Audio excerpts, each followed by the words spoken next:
Welcome back into Mining Stock Daily, everybody. Trevor Hall here, trying to get on a regular scheduled programming here this week after being away last week, and we're going to jump to corporate updates now. We have Ridgeline Minerals here and CEO Chad Peters. Ridgeline does trade on the Venture Exchange with RDG and on the OTCQB with RDGMF. And Chad, while we were away, you published drill results out of the Selena Project.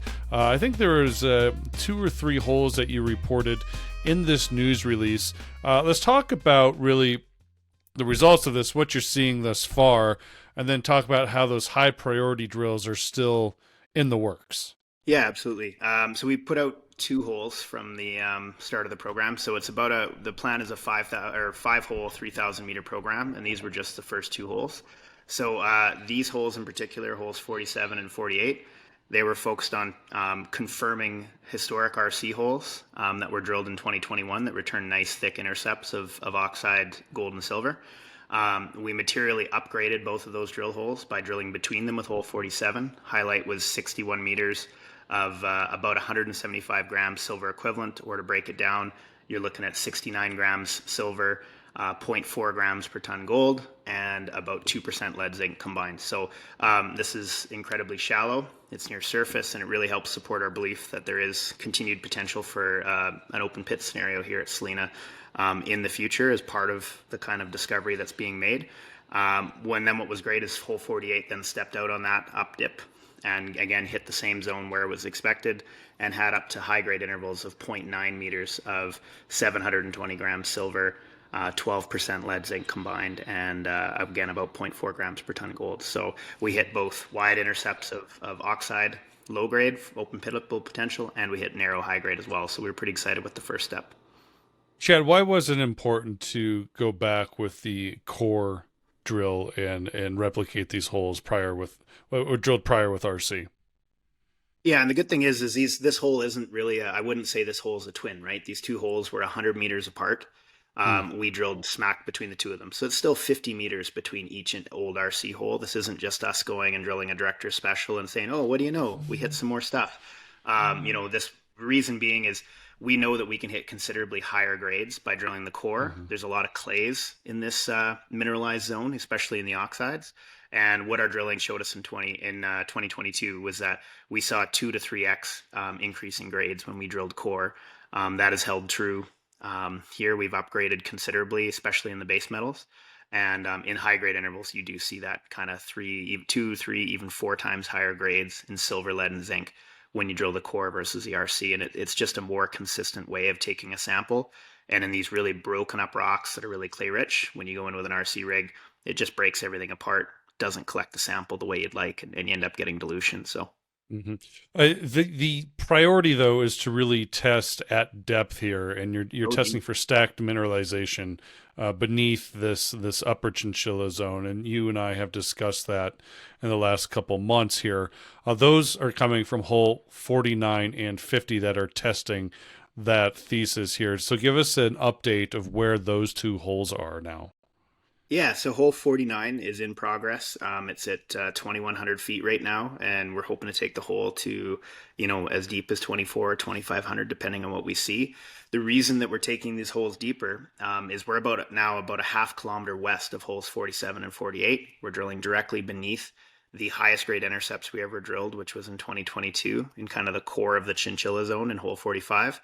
We believe that that's a major feeder structure, and there's over 1,500 feet of limestones beneath that original upper oxide discovery, and we have never tested below it. So these things tend to act like Christmas trees, CRD systems. They tend to kind of balloon out along these structures. Every single favorable limestone bed gets mineralized and skarn altered CRDs. And so that's what we're looking for right now. We're hoping that we're going to be able to return a significant deeper discovery with holes 49 and 50. That'll be a nice way to finish the program. Okay, well, let's talk about finishing the program. It's not a big program, and I know that obviously every company right now, given the market, is just trying to preserve cash. Now, you could go out there and take all that money that you raised not too long ago and drill it right away. But as a shareholder of the company, I know that's not really your thought process right now. You're looking for longevity here with your Yeah. capital. So what is, kind of how are you going to balance the bank here while also balancing the costs that you need to use for drilling? No, it's a really good question, and I think it's really tough to. There's never a perfect answer, but I know that right now, with like, just think of how we've raised capital over the last, call it 18 months, right? We raised in the fall of 2022 at 20 Mhm. cents. Drilled the best hole we've ever drilled, kind of thing. Used up probably more of the capital than maybe we should have drilling those holes. And it did show proof of concept, but our stock continued to trade down. And I think that's obviously a sign of the market. We had a really strong response to those original results in 2022. So when we went and raised money this spring, we kind of changed our focus a little bit, right? We said, look, we want to prove this theory that there's the deeper zones beneath Chinchilla. We think that that would materially change how people view the project. And I think, we've seen a lot of corporates that are kind of anxiously waiting to see how our results go. Because if we do prove this right, then suddenly Selena goes from an interesting high grade CRD to something with material scale. So we're trying to prove that concept by while also spending as little as possible. The whole goal is to try to end the year with about 1.4 million in the bank. Reason being is this market's still trading pretty volatile, and I would say we're far Mhm. from things turning around just yet. And we want to make sure that we can ride that out without having to go and dilute more capital, and raise more capital, sorry, at all-time lows. That's not my focus. So, yeah, we're trying to be careful with our cash. If we can do the same with 4 holes that we could do with 5, we'll do it with 4, right?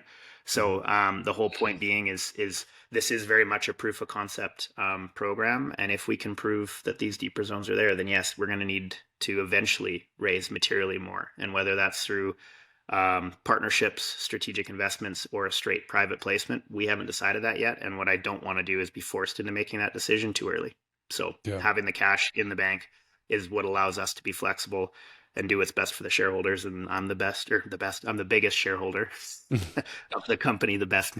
I don't know about that, but I'm the biggest shareholder in the company right now individually, and I want to keep it that way. And every raise that we do from here on out, I get materially diluted just like our shareholders. So I'm trying to be careful and make the right decisions here to make sure that we maintain our cap structure.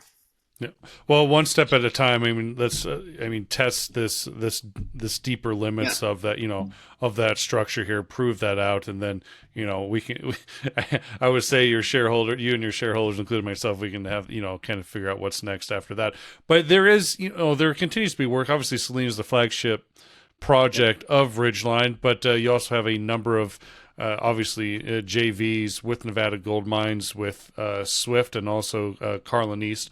What is the latest there since the last time we talked? Any updates?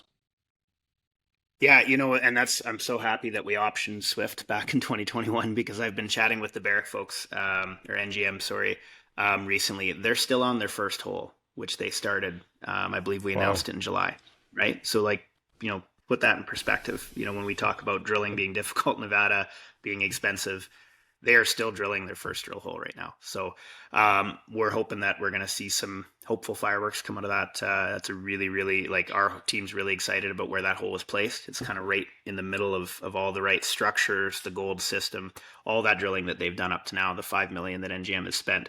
That knowledge that they kind of built on is going into this drill hole right here to kind of try to prove, yes or no, is this the right spot to be? So hoping that it turns out well. We should have results, I would think, coming out at this point, the rate we're going, late Q4, probably more likely into Q1 of next year. Okay. Was when we'll Okay. start getting actual assays out to shareholders and stuff. But that's going well. Had our handoff meeting on our Carlin East project. We're hoping to see that project get drilled next year.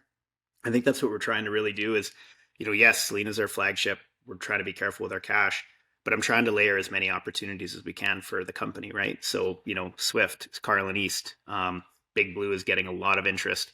It just had a program, is still ongoing with Reina Silver right beside us at Medicine Springs. So there's a whole bunch of catalysts in the pipeline as far as where we can go, with a little bit of exploration success as well. So it should be hopefully finish the year strong with lots of news coming out of multiple projects.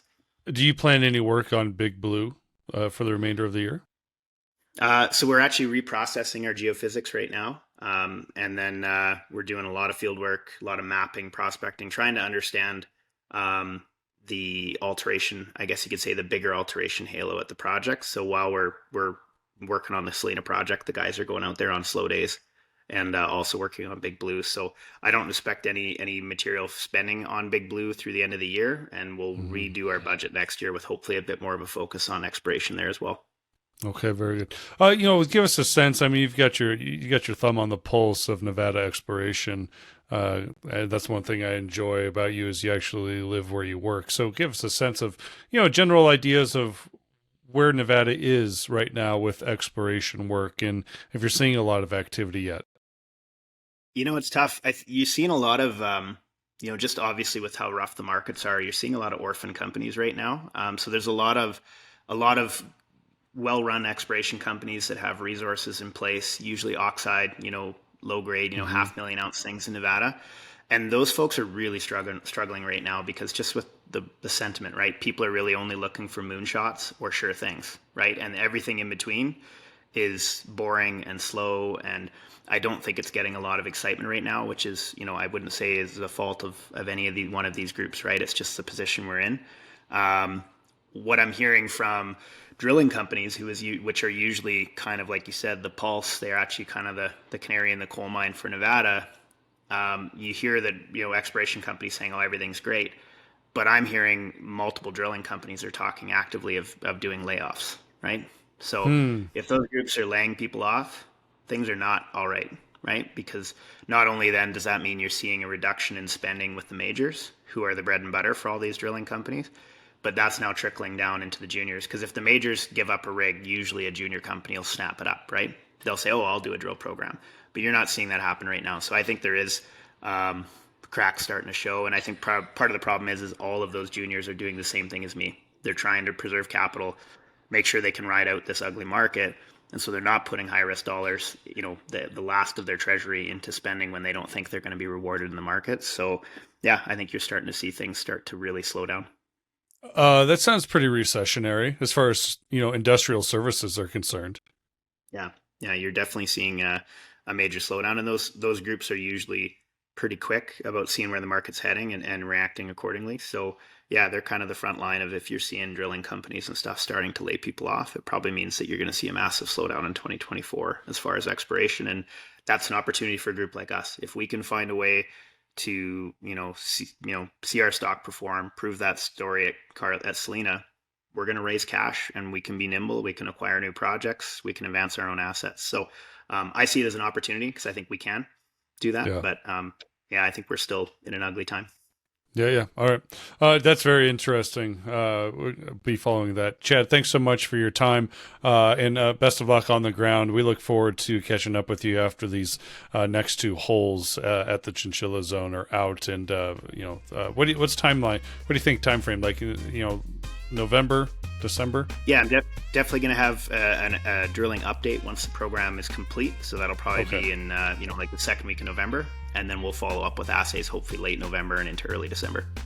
Okay. All right, everybody. That's your update from Ridgeline Minerals, again, trading on the Venture Exchange with RDG. They are a sponsor of the pod. I'm also a shareholder. We'll be back with more here on Mining Stock Daily.